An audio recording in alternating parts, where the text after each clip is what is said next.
السلام عليكم ومرحبا بكم في شيوات حفصة حلقة 14. بما انه شهر رمضان راه قريب، اليوم رايحة نحضر لكم عصير تاع الليمون ولا شربات بالليمون. للمقادير نحتاجو كاس عصير ليمون، كاس حليب، كاس سكر، مغرفة كبيرة لافاني، ونص لتر ماء.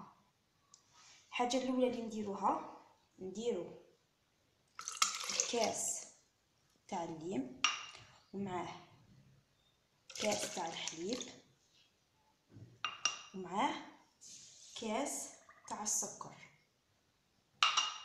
نخلطوهم بالميكسر.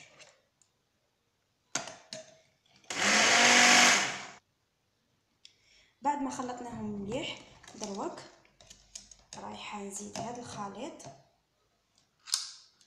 نص لتر تاع الماء.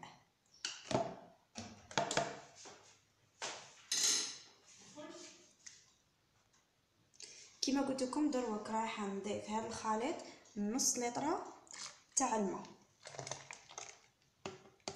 ونزيد لهم لافاني، نزيدو نخلطو. بعد ما خلطناه مليح دروك تبقى عندكم الا تزيدوا له شويه سكر ولا لا، يجي من الفوق كيما لاموس. راكم تشوفوا انا دقت هذا وما خصه والو، ما خصه لا سكر لا حتى حاجه. دروك نعاودو نتلاقاو معكم في الشكل النهائي.